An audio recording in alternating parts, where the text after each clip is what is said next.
Greetings from Illinois, America's 21st state, which joined the Union on December 3, 1818.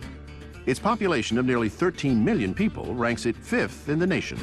I think what I miss most about Illinois is such a sense of history to it because of its architecture. I miss the fabulous museums that they have there, the whole lakefront. I miss driving up Lakeshore Drive. I miss Lincoln Park Zoo. So I miss all the things that I knew as a kid that are still there, and I'm just so glad that they are still there for someone else to enjoy them. I would never put comma Illinois. There is a sense that Chicago is in of itself, in the same way in which New York and New Yorkers feel about their city. But the second city is second to none when it comes to landmarks.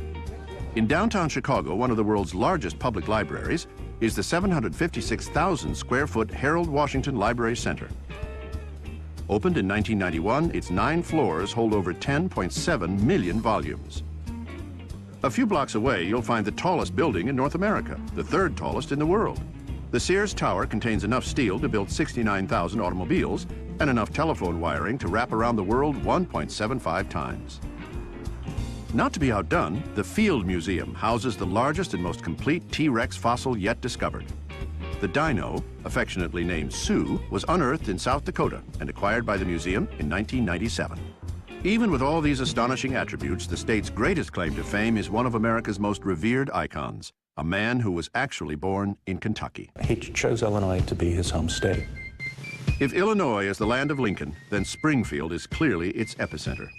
This was his home for 25 years, where he first worked as a lawyer, married, and raised his family. Today, Springfield is home to the first and only Abraham Lincoln Presidential Library and Museum, which opened in 2005. The state-of-the-art facility is filled with high-tech exhibits to attract visitors in the 21st century. Audiences are enthralled by a theatrical presentation that incorporates live actors and special effects to bring Abraham Lincoln to life. That government of the people, by the people, for the people. There is so much here for those interested in the 16th president, including one little-known piece of Lincoln lore. Abraham Lincoln became involved in an affair of honor with another prominent politician in the state, James Shields. The two men were from opposite political parties and at odds over some state business. When an anonymous letter appeared in the Sangamo Journal of Springfield attacking Shields' character and his Irish ethnicity, Shields suspected Lincoln's soon-to-be wife, Mary Todd, or Lincoln himself. Shields confronted Lincoln, expecting an apology. And when Lincoln wasn't forthcoming with the retraction, he issued a challenge to a duel.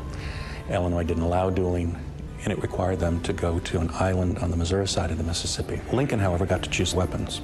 Lincoln's choice was unorthodox, cavalry broadswords of the largest size. He figured that with swords, he could easily disarm Shields.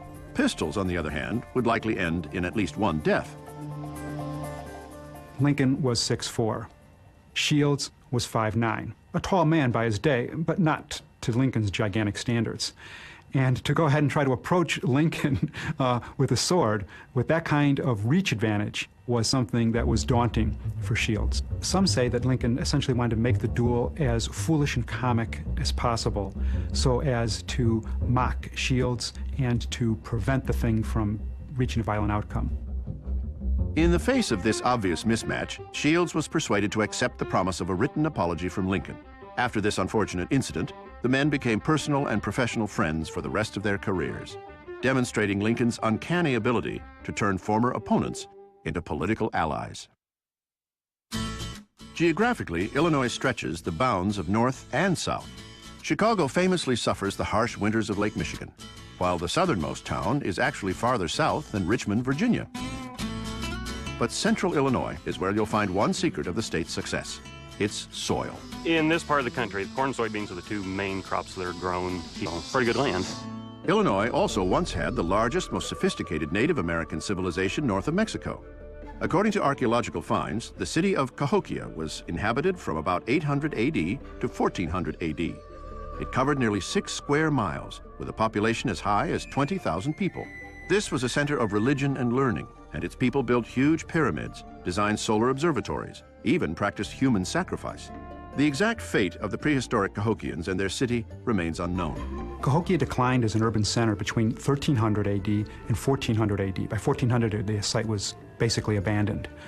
You know, cutting down all the trees to build these walls, for building all the thousands of houses and the firewood you need every day for cooking and heating for thousands of people. And not just Cahokia, but all these other hundreds of surrounding communities too, which are competing for these resources.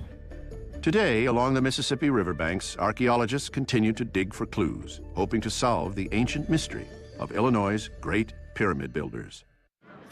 In the 1920s, however, there was no mystery about who was the most powerful and intimidating force in Illinois. It was a mobster named Al Capone. Chicagoans enjoy the reputation of Al Capone as a savvy, streetwise, big-shouldered kind of guy. The city of Chicago, however, is a bit ashamed that its most famous citizen would be someone associated with brothels, prohibition violations, gambling, and criminal racketeering.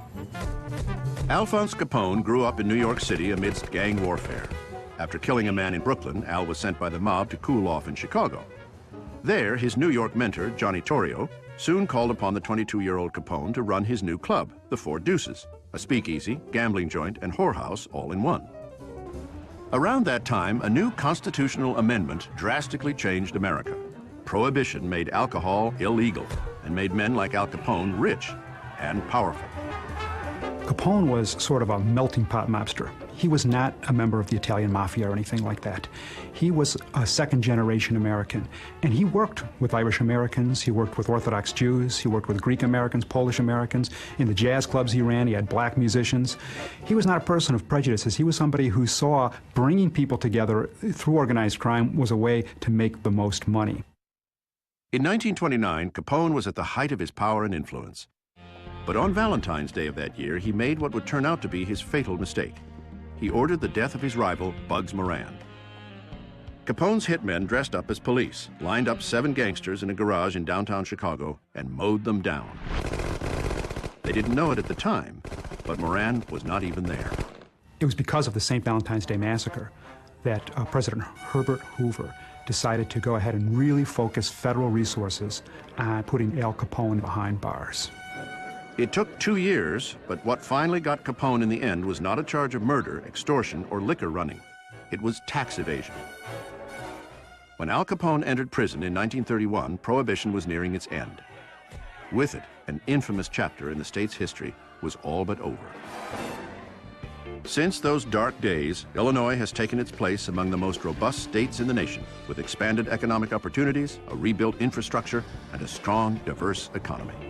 I'm proud to have come from Illinois because I think it has a more open attitude as a state. And I think it's because they have the down-home feeling of the farm country, and then they have that sophistication of Chicago all wrapped up in one state.